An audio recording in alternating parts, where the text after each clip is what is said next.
આવી અક્ષરધામથી અવનિમાં ઐશ્વર્ય મુક્તો લઈ શોભે અક્ષર સાથ સુંદર છબી લાવણ્ય તેજોમયી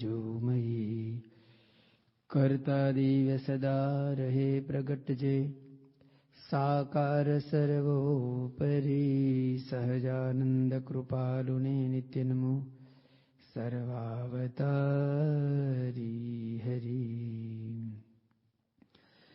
મંગલમૂર્તિ મહાપ્રભુ શ્રી સહજાનંદ સુખરૂપ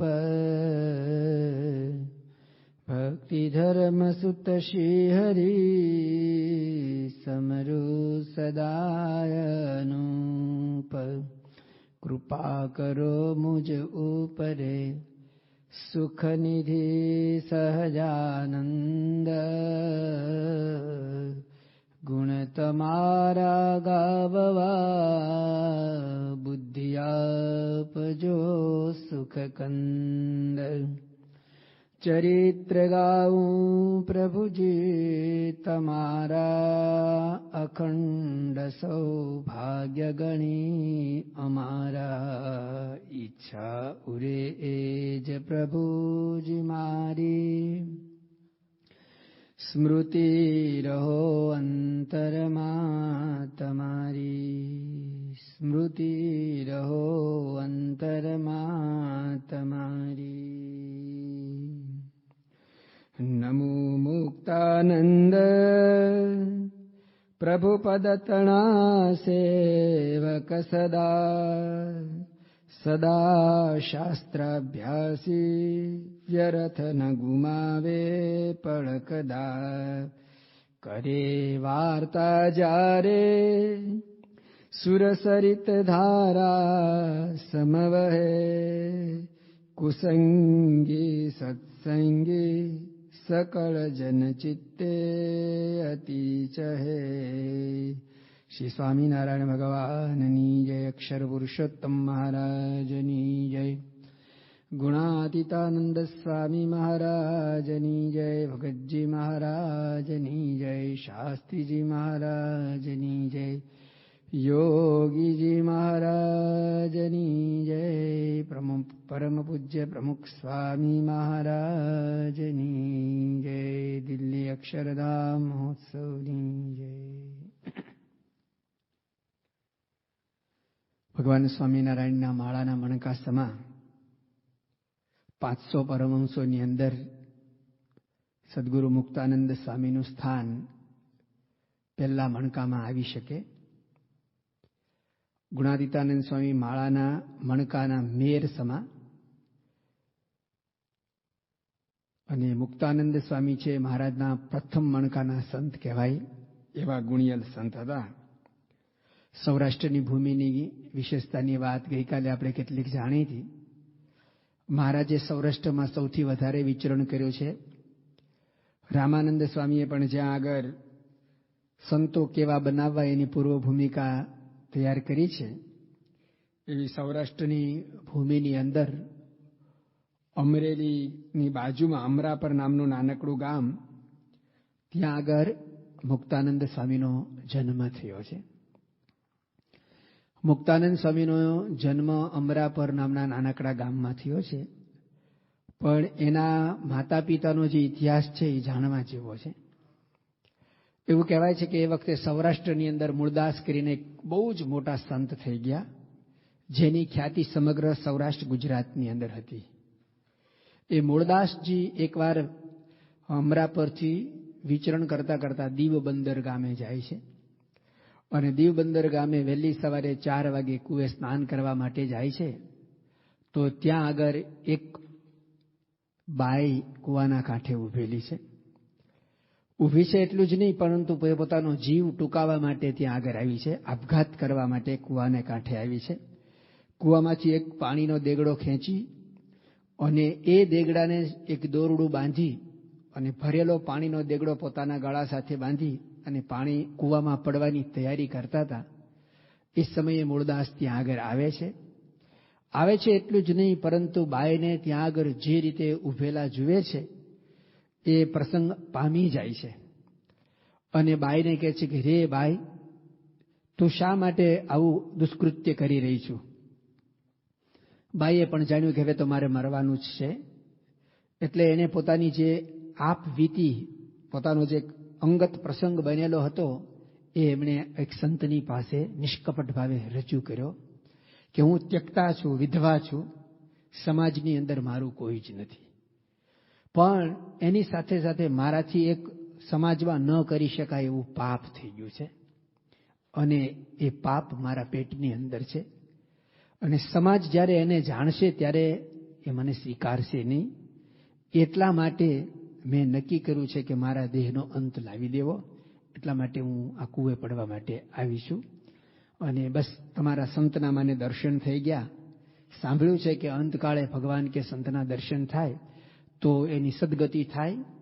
આમ તો મારી અસદગતિ જ થવાની હતી, પણ આપ અહીંયા પધાર્યા છો અને આપની પાસે મેં નિષ્કપટ ભાવે મારો આ વિતક કથા પ્રસંગ રજૂ કર્યો, એનાથી પણ હું માનું છું કે મારા પાપનું પ્રાયશ્ચિત થઈ ગયું.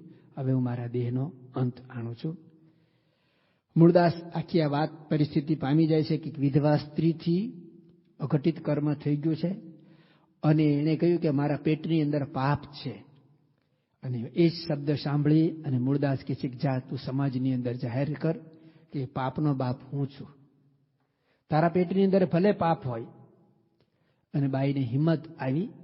મૂળદાસે એને આપઘાત કરવા ન દીધો, પરંતુ તમાશાને તેડું ન હોય, પાણીની અંદર તેલનું ટીપું પડે ને ચારે તરફ જેમ પ્રસરી જાય એવી રીતે આ વિધવા બાઈની સાથે મૂળદાસ એક ત્યાગી સાધુએ આવી રીતે ખોટું કર્મ કર્યું છે એની વાત ચારેય તરફ પ્રસરી ગઈ. જે સમાજ મૂળદાસને વંદન કરતો હતો એ એની નિંદા કરવા લાગ્યો અને જે ભક્તોએ એની કંઠી પહેરી તેના આશ્રિત હતા, એના આશ્રમમાં આવતા હતા, એમણે આશ્રમની અંદર આવવાનું બંધ કરી દીધું. એટલું જ નહીં, પણ જે મૂળદાસના ગળાની અંદર ફૂલની માળા પહેરાવતા હતા એણે ખાસડા એટલે કે બૂટ ચંપલના હાર બનાવીને એને પહેરાવ્યા અને મૂળદાસ ઉપર ન કરવાનું બધું જ કર્યું. મૂળદાસ એવા સંત હતા કે એ વખતે રજવાડી રાજ્યો હતા, એમાં જામનગર જામ સાહેબ પણ મૂળદાસના શિષ્ય હતા અને એમને જેવી આ ખબર પડી એટલે એમણે પણ મૂળદાસની કંઠી તોડી નાખી. મૂળદાસ ફરીથી વિચરણ કરતા કરતા જામ સાહેબને ત્યાં જામનગર જાય છે, પરંતુ અત્યાર સુધી તો જામ સાહેબના દરવાજા એમના માટે ખુલ્લા હતા. હવે તો એને કોણ બોલાવે? દરવાજાની બહાર, દરબારગઢની બહાર ઉભા રહે અને મૂળદાસ જામ સાહેબને ખબર આપે છે કે તમારા પૂર્વના ગુરુ રામ મૂળદાસ અહીંયા આવ્યા છે. પણ જામ સાહેબે તેને જાકારો આપી દીધો. પ્રસંગ એવો બને છે કે એ જ સમયે દરબારગઢની અંદર એક બિલાડી મરી ગઈ હોય છે અને મૂળદાસજી જામ સાહેબને ચેલેન્જ આપે છે કે તમે જે નવા ગુરુ કર્યા છે એના નામ, એને જે આપેલા મંત્રો, એની સાથે આ મરેલી બિલાડીને અંજલિ આપો, એથી જીવતી થાય અને નહીતર આપની જો ઈચ્છા આજ્ઞા હોય તો હું આ મરેલી બિલાડીને જીવતી કરું.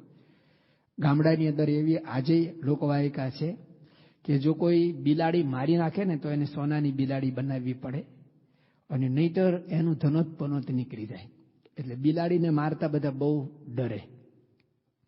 અહીંયા આગળ મૂળદાસને જ્યારે આવું કહેવરાયું ત્યારે તમાશા ખાતર જામ સાહેબે એવું કહેવરાયું કે તમે બિલાડીને જીવતી કરો. અને પેલાથી તો થાય ન થાય વસ્તુ જુદી, પણ મૂળદાસને કહ્યું કે તમે બિલાડીને જીવતી કરો અને મૂળદાસે ભગવાનના સ્મરણ સાથે પાણીની અંજલિ બિલાડી ઉપર છાંટી અને બિલાડી સજીવન થઈ, જીવતી થઈ. અને જામ સાહેબને લાગ્યું કે હજી આમાં કંઈક તથ્ય છે, આની અંદર જે કંઈ લોકવાયકા ચાલી છે એનો ઊંડો તપાસ કરવો જોઈએ. મૂળદાસને બોલાવે છે અને પૂછે છે કે તમે જે વંદિત હતા એ નિંદિત કેમ થયા? એટલે મૂળદાસે દીવ બંદરનો બનેલો પ્રસંગ કહ્યો કે એક બાઈ કૂવો બોરવા માટે આવી હતી અને વિધવા હતી ને એમણે કહ્યું કે મારા પેટની અંદર પાપ છે, એટલે કે મારાથી એક ભૂલ થઈ ગઈ છે અને એ બાઈને બચાવવા માટે મેં કહ્યું કે જા તું જાહેર કર કે પાપનો બાપ હું છું, કે મેં તારી સાથે ખરાબ કર્મ કરેલું છે એવું જાહેર કરી દેજે. એક જીવ બચાવવા માટે આવું મારાથી થયેલું છે. જામ સાહેબે પાછી કંઠી પહેરી અને ધીરે ધીરે આ પ્રમાણે મૂળદાસની ખ્યાતિ વધવા લાગી. પણ સમાજે પૂર્વવત તો એને ન જ સ્વીકાર્યા. એ જે બાઈ જેના પેટની અંદર આ પાપ હતું એને મૂળદાસના આશ્રમમાં જ રહેવાનું હતું. સમય જતા એ સ્ત્રી થકી એક બાળાનો જન્મ થયો. એનું નામ રાધા પાડવામાં આવ્યું. અને ઉંમર થતાં રાધાનું આનંદરામ સાથે લગ્ન કરવામાં આવે છે. રાધા અને આનંદરામ થકી એક બાળકનો જન્મ થયો જેનું નામ મુકુંદ પાડવામાં આવ્યું. એ જ આપણા મુક્તાનંદ સ્વામી. 1814માં પોષ વદ સાતમના દિવસે મુક્તાનંદ સ્વામીનો જન્મ ગઈકાલે આપણે સાંભળ્યો. 1856 પોષ વદ છઠ દાદા ખાચરનો જન્મ અને પોષ વદ સાતમના આ મુક્તાનંદ સ્વામીનો જન્મ થાય છે. મુક્તાનંદ સ્વામીનો જન્મ એક ખ્યાતનામ આશ્રમની અંદર થાય છે. આશ્રમનું વાતાવરણ જ સેજે એવું હોય કે જ્યાં આગળ સત્સંગ અને સંસ્કારની ગંગોત્રી હંમેશા વહેતી હોય. મુકુંદદાસ નાના છે અને મૂળદાસના આશ્રમની અંદર હંમેશા રામાયણની ચોપાઈઓ ગવાતી હતી. એટલે મુકુંદદાસ નાના છે એ સમયથી જ એના કંઠમાં એના કાને આ પ્રમાણે રામાયણની ચોપાઈઓ સાંભળવા મળેલી છે. અને કહે કે શબ્દની અસર હંમેશા રહે. જેવા શબ્દ સાંભળે એવો પોતે થાય. શબ્દની અંદર એક અદ્ભુત તાકાત રહેલી છે. એને પહેલેથી જ એવા સારા સત્સંગના શબ્દો સાંભળવા મળે છે. જાનીએ જીવ જગત સબ જાગ, જબ તક વિષય વિરાસ વિલાગ. આવા ઉચ્ચ કોટીના શબ્દો એને સાંભળો. જાનીએ જીવ જગત જબ જાગા. જીવ ક્યારે જાગૃત થયેલો કહેવાય. નારી નયન સર જેહીન લાગા. અને આવા બધા જે ઉચ્ચ કોટીના શબ્દો ચોપાઈઓ એ નાના હતા ત્યારે એને સાંભળવા મળી. અને સાંભળતા સાંભળતા એને કંઠસ્થ થઈ ગઈ છે. અને એ શબ્દોએ એને ઊંડી અસર કરી. મૂળદાસજીએ પણ જદુરામ અને હાથીરામના બે વિદ્વાનો પાસે, એકની પાસેથી ધર્મગ્રંથોનો અભ્યાસ અને બીજાની પાસેથી સંસ્કૃત ગ્રંથોનો, એ વખતે પ્રાથમિક સંસ્કૃત એનો અભ્યાસ શરૂ કરાવ્યો. મુકુંદદાસ એવા એક મુમુક્ષુ હતા કે જે કંઈ સાંભળે ને પ્રથમ દ્રષ્ટિએ પહેલી જ વાર એને કંઠસ્થ થઈ જાય. એને બીજી વાર પાઠ પઠન કરવું પડતું નહીં. જદુરામ અને હાથીરામ બંને તો મુકુંદદાસની આ જ્ઞાન પીપાસા અને યાદશક્તિ જોઈને અત્યંત રાજી થઈ ગયા. એમને પણ એમને શીખવાડવાની વધારે ને વધારે ઉત્કંઠા, હોશ જાગવા લાગી. કોઈ વિદ્યાર્થી કંઈ શીખવાડે ને તરત શીખી જાય ને તો શિક્ષકની એના ઉપર કૃપા દ્રષ્ટિ થાય. અને 5-15 વાર શીખવાડે ને શીખી ન શકે તો એને કે જવા દો ને. જદુરામ અને હાથીરામ મુકુંદદાસ ઉપર બહુ જ પ્રભાવિત હતા. અને મુકુંદદાસ પણ દિવસે દિવસે આ પ્રમાણે સંસારથી વિરક્ત અને સાધુ સંતો પ્રત્યે આસક્ત થવા લાગ્યા. માતા પિતાને પણ એનો શરૂઆતમાં તો ખૂબ આનંદ છે. નાનું બાળક જ્યારે ભગવાનનું ભજન કરતું હોય, પૂજા આરતી દંડવત દર્શન કરતું હોય તો એના માતા પિતા રાજી થાય કે વાહ, મારું બાળક બહુ સારું છે. પરંતુ એ જે 50% કરતાં પણ વધારે એમાં સમય આપતું થાય, વધારે એની લગન લાગે ને ઉંમર થાય ને એટલે પછી જે આનંદ હતો ને ઓસરવા લાગે. અને પછી એક ચિંતા પેસે કે રખે ને આ સાધુ સંત બની જાય તો. આને વિરક્ત બનાવો છે પણ સંપૂર્ણ જગતથી વિરક્ત નહીં. માતા પિતાની એવી ઈચ્છા ને યોગીજી મહારાજની પાસે એક એ વખતના સમયની અંદર એક ભક્તોએ પોતાનો દીકરો બાપાની પાસે મોકલ્યો. અને બહુ ઘરે કંઈ કામનો નહોતો, કશું કરતો નહોતો. અને પછી બાપા સાથે આવ્યો ને 2-3 મહિના રહ્યો ને એના બધા વિચારો બદલાઈ ગયા. અને પછી એને ઘરે જણાવ્યું કે મારી ઈચ્છા છે આ પ્રજા આપો તો હું સાધુ થઈ જાઉં. પાછો આવીને લઈ ગયા. આટલો બધો સુધારવાનો નહોતો એમ. એટલે વધારે પડતો આ તો સત્સંગમય બની ગયો. એમ આ પ્રમાણે આશ્રમનું દિવ્ય વાતાવરણ, સત્સંગની હંમેશા વાતો થતી હોય, એ વાતોથી મુકુંદદાસના અંતરની અંદર વૈરાગ્યની ભાવના જાગી. અને આનંદરામને જ્યારે આ ખબર પડે છે એટલે એને થયું કે આના લગ્ન કરાવી દઈએ, નહીંતર આ સાધુ થઈ જશે. એટલે મુકુંદદાસને આવી વાત કરી. મુકુંદદાસે કહ્યું કે મારે તો લગ્ન કરવા જ નથી. પરંતુ બહુ જ એમને જ્યારે વાત કરી ત્યારે તો હવે શું થાય, મુકુંદદાસે ના પાડી. રાધા અને આનંદરામે બાજુના એક ગામની અંદર આ પ્રમાણે મુકુંદદાસ માટે કન્યા જોઈ અને નક્કી કરી દીધું કે આમના વિવાહ એમની સાથે કરવાના છે. મુકુંદદાસ હવે લગભગ 11 વર્ષના થયેલા છે. એ ટાઈમે એના માતા પિતાએ એના લગ્ન કરવાની તૈયારી કરી છે. જદુરામ અને હાથીરામ એ બંને મૂળદાસના શિષ્યો હતા અને અવારનવાર આજુબાજુના ગામડાઓમાં જઈને ચોરે ચોટે, જૂના જમાનામાં એવું જ હતું, ચોરે જ બધી કથાઓ થતી. એટલે જદુરામ ને હાથીરામ ન આવ્યા હોય, વહેલા મોડા આવે ને ત્યારે મુકુંદદાસ ચોરા ઉપર બેસી અને જદુરામની જગ્યાએ એ પોતે કથા કરવા લાગે. અને એ જ્યારે કથા કરતા ને ત્યારે આ બંને શાસ્ત્રીઓ કરતા પણ વધારે માણસ આવતું. અને ગુણાતીતાનંદ સ્વામી એમને વાતોમાં લખ્યું કે મુક્તાનંદ સ્વામી જ્યારે કથા કરતા હોય ને ત્યારે ગંગાના પ્રવાહ જેવી એમની વાણી, અને હજારો માણસને સમાસ થાય. એ પુત્રના લક્ષણ પારણામાંથી મુકુંદદાસ નાના હતા ને ત્યારથી જ એમની વાણીમાં આવું ઓજસ તેજ હતું.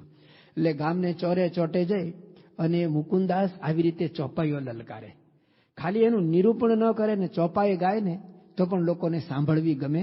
અને એમ થાય કે બસ હવે આ બંને શાસ્ત્રીઓ ન આવે ને મુકુંદદાસ જ જો કથા કરે ને તો સારું. અને એક સમય એવો આવવા લાગ્યો કે આખું ગામ મુકુંદદાસની કથામાં આવીને ઊભું રહે. આ બાજુ મુકુંદદાસના માતા પિતાએ એના લગ્ન કરવાનું નક્કી કર્યું. એમને ખબર પડી એટલે મુકુંદદાસ પહેલેથી જ કવિત્વ શક્તિવાળા તો હશે જ, કારણ કે મુકુંદદાસ નામના એણે ઘણા બધા પદો બનાવ્યા છે. મુક્તાનંદ કાવ્ય જેવી રીતે નિષ્કુળાનંદ કાવ્ય છે ને એવું જ મુક્તાનંદ કાવ્ય છે. અને મુક્તાનંદ કાવ્યની અંદર પણ નાના નાના ઘણા બધા ગ્રંથો, મારા ખ્યાલ પર 18 જેટલા ગ્રંથો એમાં પણ આવા નાના નાના સમાયેલા છે. જેની અંદર એક મુકુંદ બાવની આવે છે, જેની કેટલીક સાખીઓ ચોપાઈઓ ગુણાતીતાનંદ સ્વામીની વાતોમાં આપણને જોવા સાંભળવા મળે છે. તો મુકુંદદાસ પહેલેથી જ કવિત્વ શક્તિ ધરાવતા હશે. એમને ગામને ચોરે આ પ્રમાણે એકવાર એ જ ગામમાં અમરાપરની અંદર મોટી સભા ભરાઈને બેઠી છે અને સભાની અંદર એમને ઉપદેશ આપવાની શરૂઆત કરી. जाना है नर जाना है घर छोड़ी अकेला नर जाना है नर जाना है घर छोड़ी अकेला नर जाना है मेरी मंदिर छोड़ चलोगे एक दिन भोम बिछाना है एक दिन भोम बिछाना है घर छोड़ी अकेला नर जाना है दास मुकुंद आश तज जूठी श्रीहरि चरण ठिकाना है श्रीहरि चरण ठिकाना है घर छोड़ी अकेला नर जाना है. આવી રીતે પોતે એના જીવાત્માને ઉપદેશ આપે છે અને સમાજને પણ ઉપદેશ આપે છે. એક દિવસ ઘર છોડીને જવું છે. આ રીતે એના માતા પિતાને ખબર પડે છે એટલે બાળ લગ્ન એના કરી દે છે.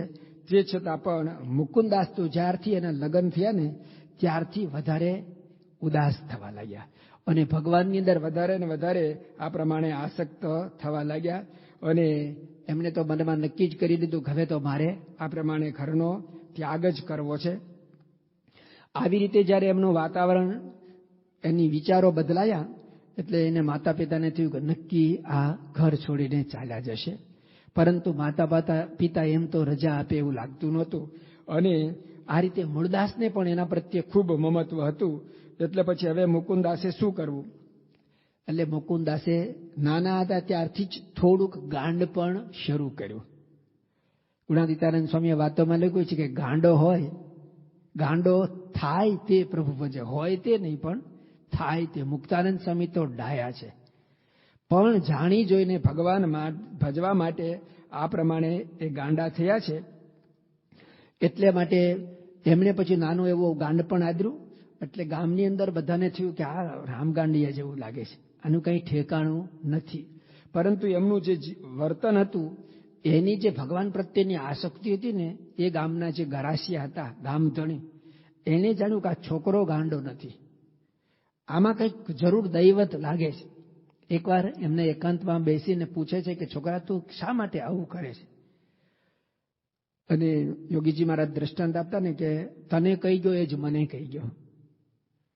એક રાજકુમાર હતા અને ઘોડો લઈને ચાલ્યા જતા હતા. સીમમાંથી પસાર થતા ડોશીમાના માથા ઉપર ખડનો ભારો હતો.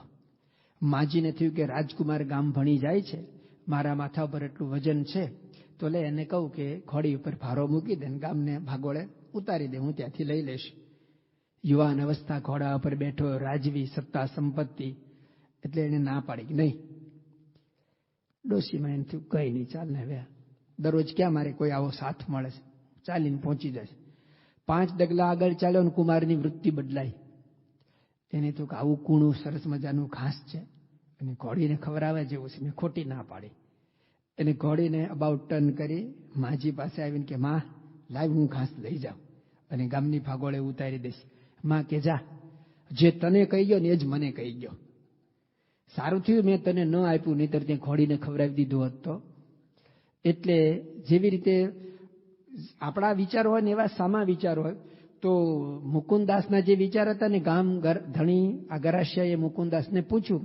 મુકુંદાસને ખબર પડી કે આ મારી પરીક્ષાની પણ રક્ષા કરવા માટે પૂછે છે, એટલે એણે પોતાની વાત કરી કે મારે ભગવાન ભજવા છે, પરંતુ મારા માતા પિતાએ મને બંધન બેડીમાં નાખ્યો છે અને મારે નીકળી જવું છે, તો શું કરવું? એટલે પછી એમણે કહ્યું કે તમારા માતા પિતાને હું સમજાવીશ અને રજા અપાવીશ. લગ્ન કર્યા હોવા છતાં પણ મુકુંદદાસ આ પ્રમાણે ગરાસિયાની મદદથી એના માતા પિતા થકી આ પ્રમાણે રજા મેળવે છે અને પછી ત્યાંથી નીકળે છે. આપણે સૌ જાણીએ છીએ કે મુકુંદાસની ઈચ્છા હતી કે મારે અખંડ બ્રહ્મચર્ય વ્રત પાળી અને ભગવાન ભજવા છે. એટલા માટે ઘરેથી તો નીકળે છે, પણ જવું ક્યાં? તો એ વખતે ત્યાંથી નીકળી અને તેઓ સૌથી પહેલા ધાંગધ્રાની અંદર દ્વારકાદાસની પાસે જાય છે. દ્વારકાદાસનું વર્ણન હરિલીલામૃતમાં કરેલું છે કે દ્વારકાદાસ એ વખતના ખ્યાતનામ સંત હતા અને ખાસ તો બ્રહ્મચર્ય પાળવા માટે એની ખ્યાતિ હતી કે આ રીતે અષ્ટ પ્રકારે એ રીતે બ્રહ્મચર્ય પાળી અને પોતે સાધુ જીવન જીવી રહ્યા છે. હરિલીલામૃતની અંદર લખ્યું છે, કેળે પિત્તળ સાંકળ પહેરી, કીધી લંગોટી પિત્તળ ઘેરી, ત્યાં તો વાસેલું લોઢાનું તાળું, દિશે પુષ્ટ શરીર રૂપાળું. પોતે બ્રહ્મચર્ય વ્રત પાળે છે, એની સમાજને પ્રતીતિ થાય એને માટે સાધુ સંતો કપડાની કૌપીન પહેરે, આ તો પિત્તળની કૌપીન પહેરે અને પેલા કોપીન પહેરે, પાછું એનું તાળું મારે અને ચાવી એના શિષ્યોને આપે. એટલે કે મારાથી કોઈ દિવસ ક્યારેય દુષ્કર્મ, ખોટું કર્મ થાય નહીં, આવી એની ખ્યાતિ હતી. એ વખતે સમાજની અંદર સાધુઓ હતા. અત્યારે ને ત્યારે સાધુ અને અસાધુ બે પ્રકારના. જે અસાધુ હોય એ બ્રહ્માનંદ સ્વામીએ જે સાધુના અને અસાધુના લક્ષણોના છંદો બનાવ્યા છે એમાં વર્ણન કર્યું છે, એવા હતા. અને ખરેખર જે સાધુ હતા તો સમાજની અંદર સાધનામાં એની ક્યાં ક્ષતિ થઈ છે એ પોતે સમજતા અને સાચા મુમુક્ષુઓને એનું માર્ગદર્શન પણ આપતા હતા. આ ધાંગધ્રાના જે દ્વારકાદાસની પાસે મુકુંદાસે પોતાનો પ્રસ્તાવ મૂક્યો કે મારે તો અખંડ બ્રહ્મચર્ય વ્રત પાળી અને ભગવાન ભજવા છે, તો મારે શું કરવું જોઈએ? સાધનો પથ મને બતાવો. દ્વારકાદાસ કહે છે કે સ્વામી, મારું નામ ભલે સૌરાષ્ટ્ર પંથકની અંદર પ્રચલિત હોય, પણ મારા કરતા મોટા સમર્થ અને સાચા સંત તો આ પ્રમાણે વાંકાનેરના કલ્યાણદાસ છે. તો તમારે જો ખરેખર બ્રહ્મચર્ય વ્રત પાળવું હોય તો તમે કલ્યાણદાસની પાસે જાઓ. અને મુકુંદદાસ દ્વારકાદાસના આશીર્વાદ લઈ અને વાંકાનેરની અંદર કલ્યાણદાસને મળે છે. કલ્યાણદાસની પાસે આવીને એ જ પ્રસ્તાવ મૂકે છે કે મારે બ્રહ્મચર્ય વ્રત પાળવું છે, તો મારે શું કરવું જોઈએ? મને આપનો શિષ્ય સ્વીકારો અને એ અંગેને જે કંઈ માર્ગદર્શન હોય એ મને આપો. કલ્યાણદાસ પણ ખરેખર કલ્યાણ કરે એવા સંત હતા. એની ખ્યાતિ સાચી હતી, પરંતુ એણે કહ્યું કે હે પંખી, તું પણ તૂટેલી દાળ ઉપર બેસવા આવે છે.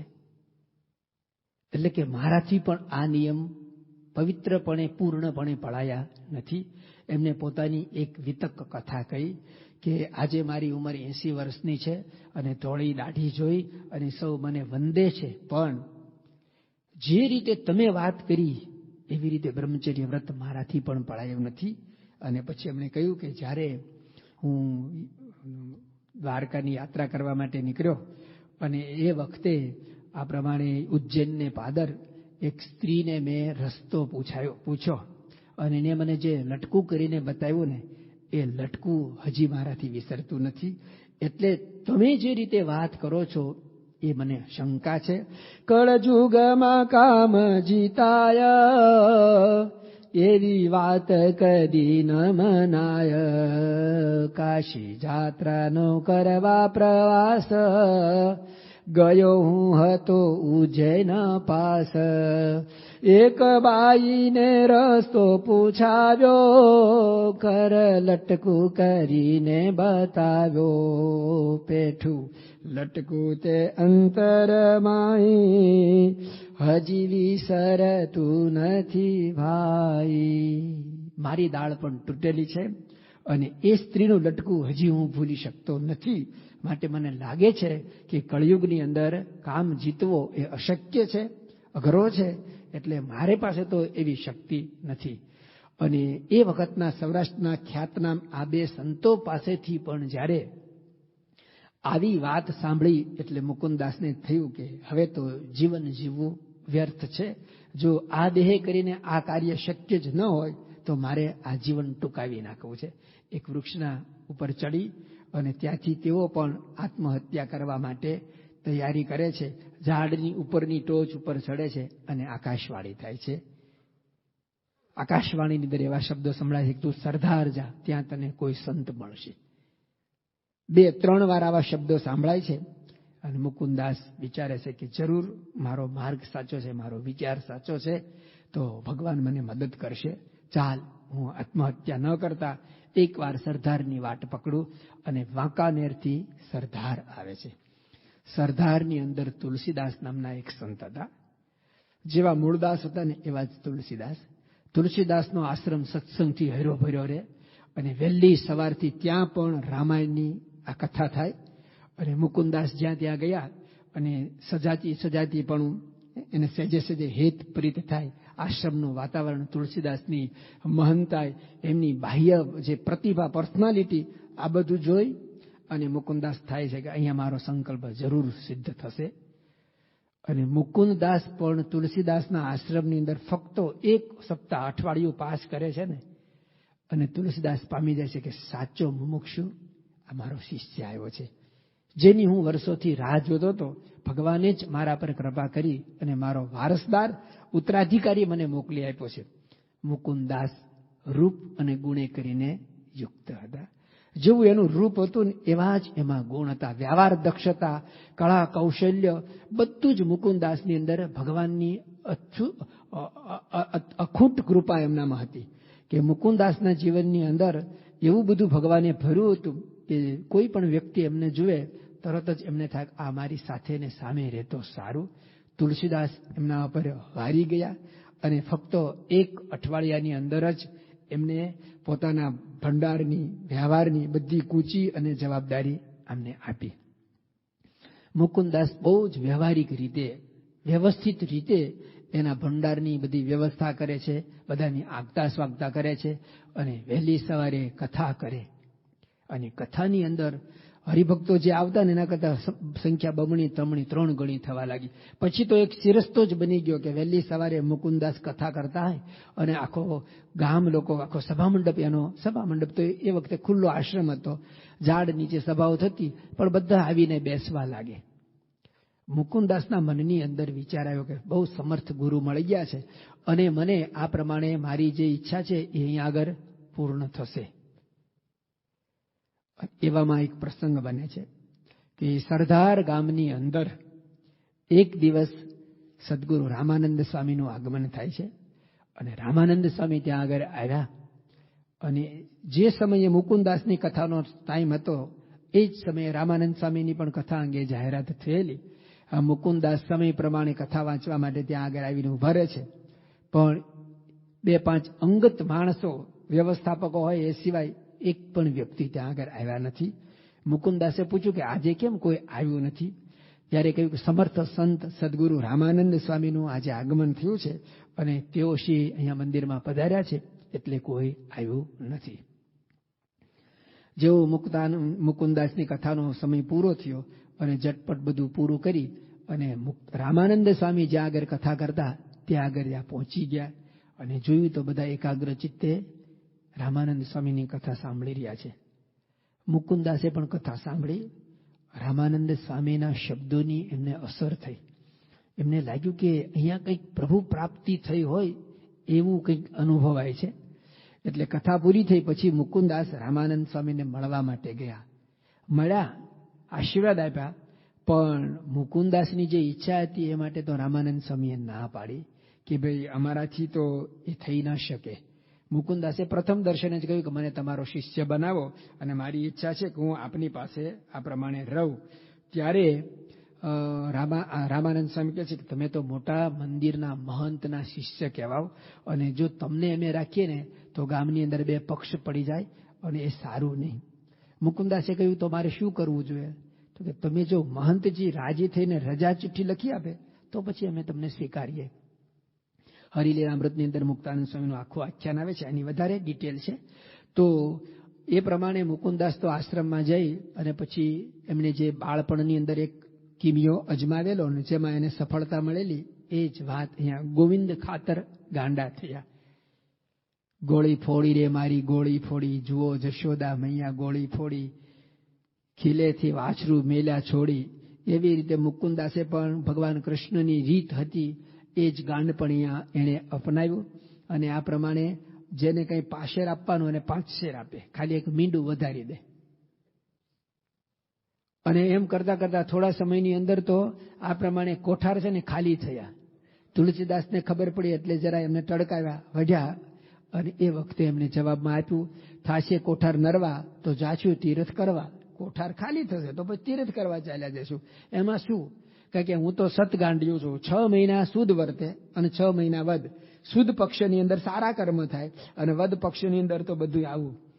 તુલસીદાસને આ એક જ પ્રસંગથી ભગવાનની કૃપા ગણો કે એને સમજાઈ ગયું કે આ ખરેખર જેટલો ગુણિયલ છે ને પણ આવો હશે એટલે જ કોઈ નહીં રાખતું હોય, નહીંતર આવા શિષ્યનો કોઈ ત્યાગ કરે નહીં. 6 મહિનામાં તો હજી આ શરૂઆત પ્રારંભ છે ને આવું જો થયું તો જેમ જેમ 5મો અને 6ઠ્ઠો મહિનો આવશે ત્યારે તો આખો આશ્રમ કોકને આપી દેશે. એટલે પછી એને કહ્યું ભાઈ જા તું જા. કે હું એમ ન જાઉં, હું તો જ્યાંથી નીકળ્યો ને ત્યાં એની રજા ચિઠ્ઠી લઈને નીકળ્યો છું, હું આને રજા આપું છું. તું કહેતો હતો 1ની 2 ચિઠ્ઠી લખી આપું, જા. અને તુલસીદાસજી એને લખી આપ્યું. અને પછી આ પ્રમાણે મુકુંદદાસ રામાનંદ સ્વામીને મળવા માટે જાય. રામાનંદ સ્વામી તો પ્રાસંગિક ત્યાં આવ્યા હતા, હવે ત્યાંથી નીકળીને બંધિયા ગયેલા છે. ત્યાં આગળ ગયા અને મુકુંદાસે પ્રણામ કરીને રામાનંદ સ્વામીને રજા ચિઠ્ઠી આપી કે તુલસીદાસની રજા ચિઠ્ઠી લઈને આવ્યો છું, હવે તમે મને તમારા શિષ્ય તરીકે સ્વીકારો. મુક્તાનંદ સ્વામીને આપણે મુમુક્ષુ કહીએ છીએ. આ આખ્યાને વધારે ડિટેલમાં મુમુક્ષુતાની વાત કરીએ તો ઘણી લાંબી કરી શકાય. અહીંયા આગળ રામાનંદ સ્વામી હવે એની પરીક્ષા કરે છે. રામાનંદ સ્વામી એમને કહે છે કે જો ખરેખર તમારે અમારા શિષ્ય બનવું હોય તો તમારી યોગ્યતાની અમે પરીક્ષા કરીએ છીએ. તમારી યોગ્યતા થાય પછી અમે તમને સંત તરીકે દીક્ષા આપશું. મુકુંદાસ કહે છે શું આજ્ઞા છે તમારી? અને રામાનંદ સ્વામી આજ્ઞા કરે છે, મારી આજ્ઞા જો અંતર ધારો, ખરો જાણું વૈરાગ્ય તમારો, વેશ કણ દીનો કાશાય લઈ, હાકો હળ મૂળું ભાનું જઈ. તમે મુકુંદાસ તો એક આશ્રમની અંદર જન્મેલા છે અને એમણે ક્યારેય ખેતી કરેલી જ નથી. બંધિયાના જે મૂળદાસ હતા, મૂળુભા દરબાર હતા ને, એમને ત્યાં તમે ખેતી કરો તો પછી અમે તમારું જાણીએ કે વૈરાગ્ય સાચો છે અને પછી અમે તમને અમને લાગે ત્યારે અમે દીક્ષા આપીશું. મુકુંદદાસ રામાનંદ સ્વામીની આજ્ઞાથી ખેડૂતનો વેશ ધારણ કરી અને મૂળું ખાચરને ત્યાં આ પ્રમાણે ખેતીનું કર્મ કરે છે. 1 મહિનો, 2 મહિના, 4 મહિના, 6 મહિના, વર્ષ, 2 વર્ષ, 12 વર્ષ સુધી મુકુંદદાસ મૂળું ખાચરનું આ પ્રમાણે ખેતી કર્મ કરે છે. અને 12 વર્ષ પછી વેદની અંદર કહ્યું 12 વર્ષે એક ઘન પાઠ થાય. વેદનો એક પાઠ થઈ રહે તો 12 વર્ષનું બહુ મહત્વ. 12 વર્ષ સુધી આવી સતત સાધના કરીને ત્યારે રામાનંદ સ્વામીને એમના પર દ્રષ્ટિ પડી અને પછી રામાનંદ સ્વામીએ આ પ્રમાણે એને દીક્ષા આપી અને મુકુંદદાસમાંથી મુક્તાનંદ બનાવ્યા. એ મુક્તાનંદ પછી રામાનંદ સ્વામીના પ્રથમ પંક્તિના સંત થયા. રામાનંદ સ્વામીના આશ્રમની અંદર સહજાનંદ સ્વામી સ્વામિનારાયણ ભગવાન જ્યારે લોજના આશ્રમની અંદર આવે છે ત્યારે 60 સાધુઓ હતા. રામદાસ, રામાનંદ સ્વામી, આનંદાનંદ સ્વામી, સુખાનંદ સ્વામી, આવા 60 સાધુઓની દીક્ષા આપેલી. પરંતુ એ 60 સાધુઓની અંદર મુખ્ય શિષ્ય તરીકે આ મુક્તાનંદ સ્વામી હતા. 7 વર્ષ 1 માસ ને 11 દિવસનું વન વિચરણ કરીને લોજની વાપ ઉપર નીલકંઠ પ્રભુ પધારે છે. સુખાનંદ સ્વામી ત્યાં આગળ જાય છે, પ્રણામ કરી અને વાત કરે છે કે અમારા આશ્રમને પાવન કરો. આપ જો અમારા આશ્રમમાં નહીં આવો તો અમે બધા સંતો આપના દર્શન કરવા માટે આવીશું. સુખાનંદ સ્વામીની વિવેકપૂર્ણ વાણી, સાધુતાની રીત જુદી જણાય, સાધુતા તો આંખથી ઓળખાય. નીલકંઠ પ્રભુએ પણ 7 વર્ષ વન વિચરણ દરમિયાનમાં મઠ મંદિરોમાં સાધુ સંતોને જે 5 પ્રશ્નો પૂછેલા, જીવેશ્વર માયા બ્રહ્મ જેહ પરબ્રહ્મ રૂપ કહો તે. જીવ, ઈશ્વર, માયા, બ્રહ્મ અને પરબ્રહ્મ, આ 5 જે અનાદિ તત્વ છે એનું તમે વાત કરો તો તમારા આશ્રમમાં આવું. સુખાનંદ સ્વામીએ કહ્યું કે આશ્રમના મુખ્ય સંત મુક્તાનંદ સ્વામીને આ પ્રશ્ન પૂછશો અને મુક્તાનંદ સ્વામી જરૂર આના જવાબ આપશે. મારા જે આશ્રમના નીલકંઠ પ્રભુએ પ્રવેશ કર્યો અને મુક્તાનંદ સ્વામીએ એનું સ્વાગત કર્યું અને પહેલા જ આ પ્રશ્ન પૂછ્યા, જીવ, ઈશ્વર, માયા, બ્રહ્મ જે હે પરબ્રહ્મ રૂપ કહો તે. આવી રીતે નીલકંઠ પ્રભુના મુખથી આ 5 અનાદિ તત્વની વાત સાંભળી મુક્તાનંદ સ્વામી ગુરુ રામાનંદ સ્વામીને મનોમન વંદન કરે છે અને ગુરુનો આવિર્ભાવ કરી નીલકંઠ પ્રભુની સામે આ પ્રમાણે 5 પ્રશ્નોના સવિસ્તાર જવાબ આપે છે. અને 7 વર્ષમાં પૂછાયેલા આ પ્રશ્નનો પહેલી વાર નીલકંઠ પ્રભુને સંતોષનો ઓડકાર આવે છે અને નીલકંઠ પ્રભુના મુખે મુક્તાનંદ સ્વામી સાંભળે છે, આવા પ્રશ્ન પૂછા મેં બહુને, પણ કઠણ પડ્યા છે સહુને, તેની તમને લાગી નહીં વાર, તેથી આપ મોટા નિરધાર. આ 2 પ્રશ્નો જીયર સ્વામી જેવા મહાન વિદ્વાનોને પણ પૂછેલા છે, પરંતુ કોઈની ચાંચ એમાં ખૂચી નથી. કોઈ એ પ્રશ્નના જવાબ આપી શક્યા નથી. આપે સંતોષકારક અને સાચા ઉત્તર આપ્યા છે, માટે તમે પણ મોટા સંત છો. એ વખતે મુક્તાનંદ સ્વામી ગુરુ રામાનંદ સ્વામીની વાત કરે છે, એમના મહિમાની વાત કરે છે. રામાનંદ સ્વામી કોણ છે એ બધી વાત કરે છે. નીલકંઠ પ્રભુની લોજની લીલાઓ છે એ પણ બહુ જ વિસ્તારવાળી છે અને ઘણા બધા પ્રસંગો આપણે એમાં કહી શકીએ. આપણે મુક્તાનંદ સ્વામીના જ ગુણ ગાવાના છે એટલે એ લીલાનો સ્પર્શ ન કરીએ. પણ નીલકંઠ પ્રભુ રામાનંદ સ્વામીને એકવાર એવું કહે છે કે તમે અમને રામાનંદ સ્વામીના દર્શન કરાવો. મુક્તાનંદ સ્વામી સમજી જાય છે કે જો રામાનંદ સ્વામી અત્યારે કચ્છ ભુજની અંદર છે અને ત્યાં જો અમને મોકલીશું રખેરે જતા રહે.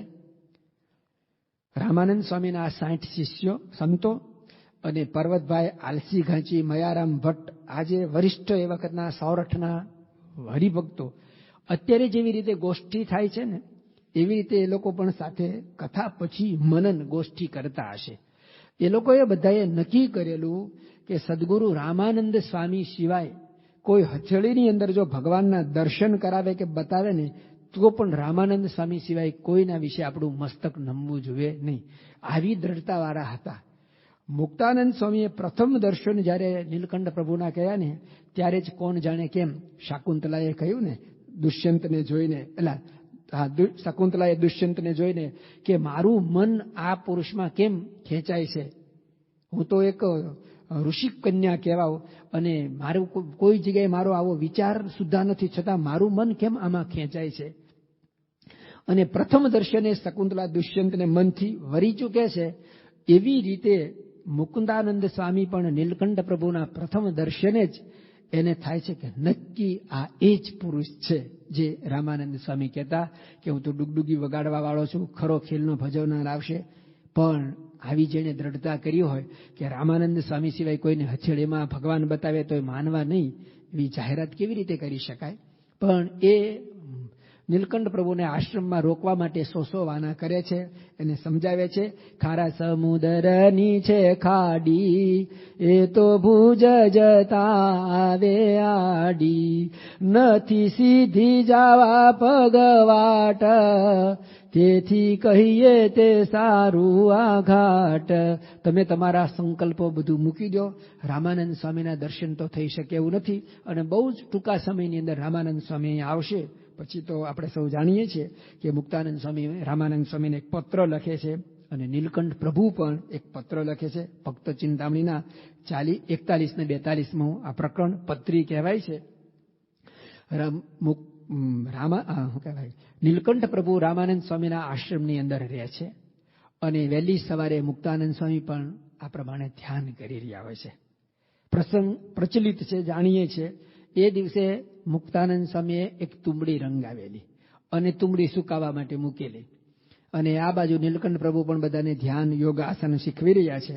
એ સમયે મુક્તાનંદ સ્વામી ધ્યાન કરતા કરતા એમની વૃત્તિ તુંબડીમાં જાય છે. તુંબડીમાં જવાનું કારણ એટલું બને કે કૂતરું ત્યાં આગળ આશ્રમમાં ફરતું ફરતું આવે છે, અને આ બાજુ ધ્યાન કરતા હતા, પૂજા કરી રહ્યા છે, એટલે ઊભું ન થવું પડે. પણ એના મનમાં વિચાર આવે છે કે કૂતરું જો તુંબડીને અડશે, ચાટશે ને તો તુંબડી અફડાશે, એઠી થશે.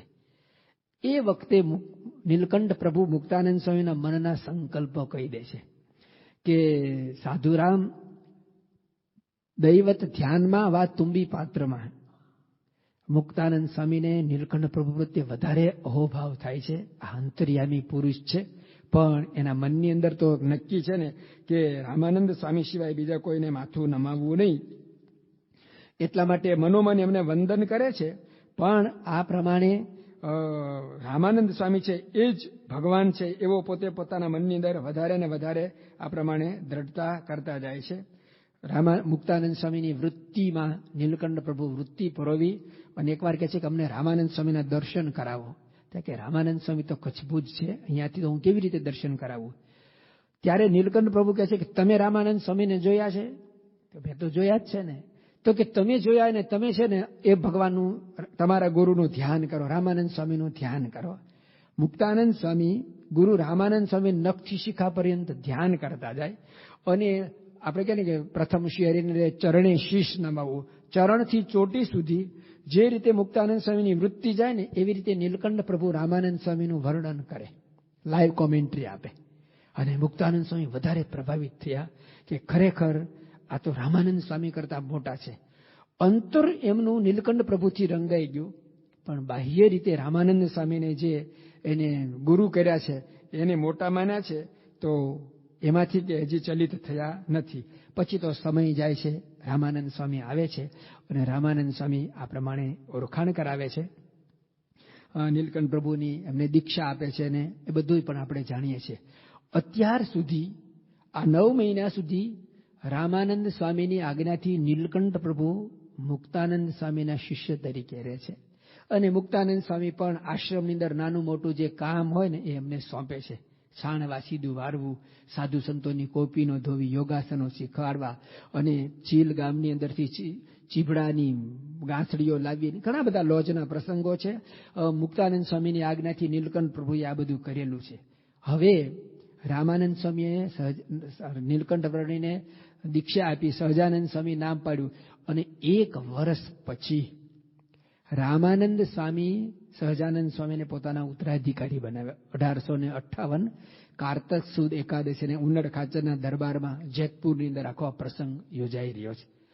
આખા પ્રસંગની સંપૂર્ણ જવાબદારી મુક્તાનંદ સ્વામીને સોંપવામાં આવી છે. બહુ સમજવા જેવો પ્રસંગ છે. જે અત્યાર સુધી ગુરુ રહેલા છે ને એ હવે શિષ્ય થવાના છે. અને મુક્તાનંદ સ્વામી પણ, ગુણાતીતાનંદ સ્વામીએ કહ્યું ને, મુક્તાનંદ સ્વામીની અંદર જે એમના પદમાં લખ્યું છે ને, સબગુણ પૂરન પરમ વિવેકી. જો ગુણાતીતાનંદ સ્વામી એટલે બ્રહ્મ અને પરબ્રહ્મને છોડીને પૃથ્વી ઉપર ભગવાનનું જો કોઈને બિરુદ આપવું ઘટે ને તો મુક્તાનંદ સ્વામીને આપી શકાય. એટલે જ મહારાજે લોયાના 17ના વચનામૃતમાં લખી ગયું કે ભગવાનને લઈ તો મુક્તાનંદ સ્વામીને પણ ભગવાન જેવા એમાં ગુણો હતા. આવા મુક્તાનંદ સ્વામી ગુણિયલ હોવા છતાં પણ રામાનંદ સ્વામી હવે પોતાના ઉત્તરાધિકારી તરીકે સહજાનંદ સ્વામીને નિમી રહ્યા છે. અત્યાર સુધી મુક્તાનંદ સ્વામી પણ આશ્રમના મુખ્ય સંત તરીકે જ સેવા આપી રહ્યા છે, પણ હવે એના કરતા પણ મોટા સંત બનવાના છે સહજાનંદ સ્વામી. એની સંપૂર્ણ તૈયારી મુક્તાનંદ સ્વામી કરે છે. આ ન થઈ શકે, કારણ કે અત્યાર સુધી જે ગુરુ પદે રહ્યા એને પોતા કરતા નાનો હોય અને એને ગુરુ ભાવે હવે સ્વીકારવાના એ શક્ય જ નથી. આ કપડાની અંદર પણ બ્રહ્માનંદ સ્વામી લખ્યું, સંત ભેખલિયારુ દેશ કરે લવલેશ વિચાર ન હોવતા હે, ઘટ ભીતર માહી તો મેલ ભર્યા અરુ બાહર સે તન ધોવતા હે. અંતરની અંદર જો કામ, ક્રોધ, લોભ, સ્વાર્થ, સ્નેહ, માન, ઈર્ષ્યા આ બધું ભરાયેલું હોય તો આ પ્રમાણે આવું કર્મ થઈ જ ન શકે. પણ મુક્તાનંદ સ્વામી તો મનડા રંગાયા વેના, એ અંતરથી ખરેખર સાચા અર્થમાં એનું મન રંગાયેલું હતું, સાચા અર્થમાં ભગવાનથી જોડાયેલા હતા. અને નીલકંઠ પ્રભુના રામાનંદ સ્વામીના આગમન પૂર્વે અને પછી 1 વર્ષ દરમિયાનમાં જે પ્રસંગો બન્યા એનાથી સંપૂર્ણ અભિભૂત થયેલા છે. ઉનડ ખાચરના દરબારની અંદર બધી જ તૈયારી તેઓ કરે છે. અને આ પ્રમાણે સહજાનંદ સ્વામીને રામાનંદ સ્વામીના ઉત્તરાધિકારી તરીકે ગાદી પદે નિયુક્તિ થાય છે. થોડાક સમય પછી રામાનંદ સ્વામી અંતર્ધાન થાય છે.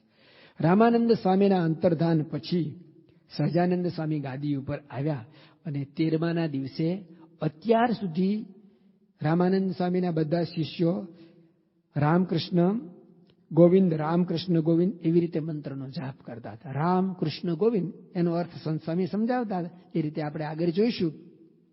પણ ભજન આવી રીતે થતું, રામકૃષ્ણ ગોવિંદ, રામકૃષ્ણ ગોવિંદ, રામકૃષ્ણ ગોવિંદ.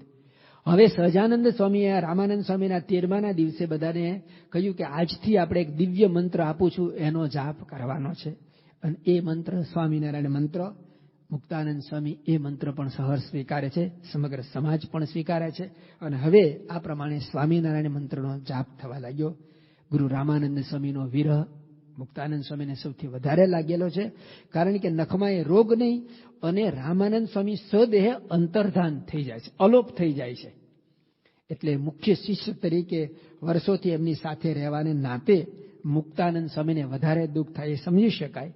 એટલે દુઃખ નિવારણ માટે એ વખતે સત્સંગની જમાવટ કચ્છ ભુજમાં થયેલી અને મુક્તાનંદ સ્વામીનું પણ કચ્છ ભુજમાં ખૂબ માન, આદર, સન્માન હતું. એટલે સહજાનંદ સ્વામી સ્વામિનારાયણ ભગવાન મુક્તાનંદ સ્વામીને કહે છે કે સ્વામી, જેવો તમને શોક વ્યાપ્યો છે એના કરતાં પણ વધારે શોક કચ્છ ભુજના ભક્તોને વ્યાપ્યો છે, માટે આપ કચ્છ ભુજની અંદર જઈ અને શોકનું નિવારણ કરો.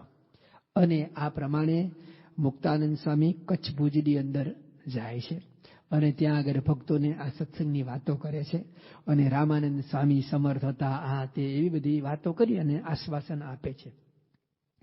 અને કચ્છ ભુજની અંદર સત્સંગ કરે છે તે દરમિયાન એમને સમાચાર મળ્યા કે અહીંયા આગળ તો વર્ણીય સમાધિ પ્રકરણ ચલાવ્યું છે. મુક્તાનંદ સ્વામી સાચા અર્થમાં સાધક હતા, સાધના કરેલી છે. એમને ખબર છે કે સમાધિ તો કેવી દુર્લભ છે. ભગવાનનું જે દર્શન થવું ને એ એક ક્ષણ પણ થઈ શકતું હતું નથી. આંખ બંધ કરે તો અંધારું દેખાય, ભગવાન જ દેખાય એવું નક્કી નહીં. બળ કીધે હરી નહીં મળે માનો મારું વચન, જન્મ થકી જોગી દેહ દમે જેને સ્વપ્ને નહીં દર્શન. સ્વપ્નમાં પણ ભગવાનની ઝાંખી નથી થતી, તો આંખ બંધ કરે સમાધિ થાય અને ભગવાનના દર્શન થાય, એ તો ક્યાંથી શક્ય હોય. પણ મુક્તાનંદ સ્વામીને મનમાં થયું કે વર્ણી પહેલેથી જ ચમત્કાર બતાવતા આવ્યા છે અને હવે તો એ ગાદી અભિષેક ઉપર અભિષિત થયેલા જ, એટલે એમને આવે એ પ્રમાણે પરચા ચમત્કાર બતાવી રામાનંદ સ્વામીએ વર્ષોથી સ્થાપેલો જે સત્સંગ છે ને એને ચૂથી નાખશે. અને પરચા ચમત્કારથી જે સત્સંગ થાય ને એ લાંબો ટકે નહીં. એટલે ભુજનું કચ્છનું વિચરણ પૂરું કરી અને મુક્તાનંદ સ્વામી સહજાનંદ સ્વામીની પાસે આવે છે. સોરઠની અંદર તો સમગ્ર સોરઠ સમાધિથી હિલોળે ચડેલો. અને એને જોયું કે આ તો ખરેખર તમાશાને તેડું ન હોય, આને તો સંપ્રદાય આખો ચૂથી નાખ્યો છે.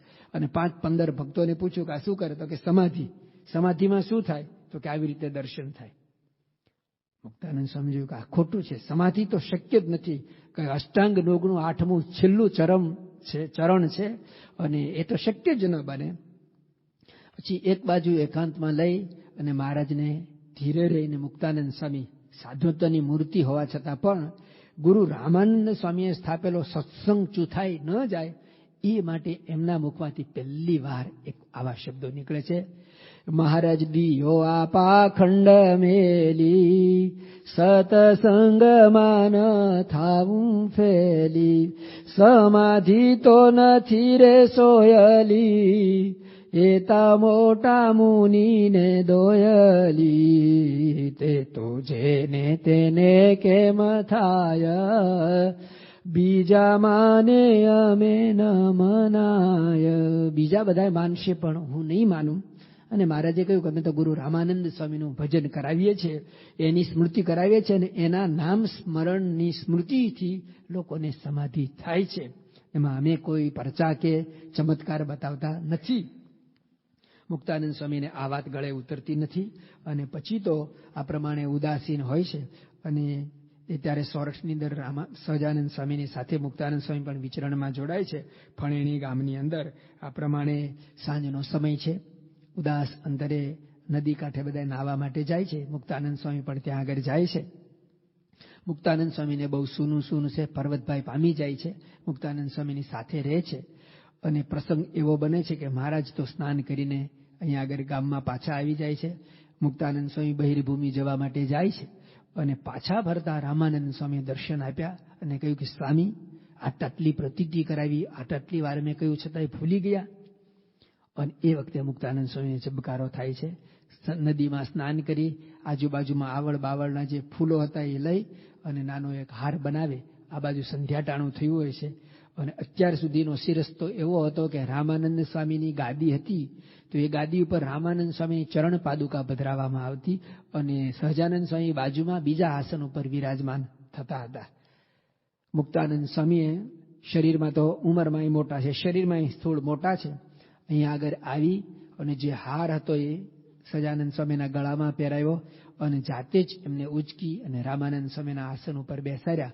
અને એ સમયે એમણે પ્રથમ કવિત્વ શક્તિ તો હોય, એના અંતરમાંથી એક કાવ્ય પંક્તિ સ્ફુરી આવી અને સહજાનંદ સ્વામીની આરતી ઉતારી. જે આરતી બાપા કહે છે ને કે જે દિવસથી મુક્તાનંદ સ્વામીએ રામાનંદ સ્વામીની આરતી ઉતારીને એ દિવસથી સ્વામિનારાયણની જ્યોત આજે પણ ક્યારેય બુજાઈ નથી. અને યાવત ચંદ્ર દિવાકરો, જ્યાં સુધી પૃથ્વીનું તળ રહેશે ને ત્યાં સુધી આ પૃથ્વી ઉપર મુક્તાનંદ સ્વામી એવા અંતરના ભાવથી આ આરતી ઉતારી છે કે અરાઉન્ડ ધ વર્લ્ડ, દુનિયાની અંદર 24 કલાક જય સદગુરુ સ્વામી આરતી ચાલુ જ રહે છે.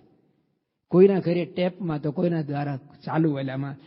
પૃથ્વીનો જેમ ઓસ્ટ્રેલિયાથી અહીંયા સુધીનો સમયનો પણ ડિફરન્સ.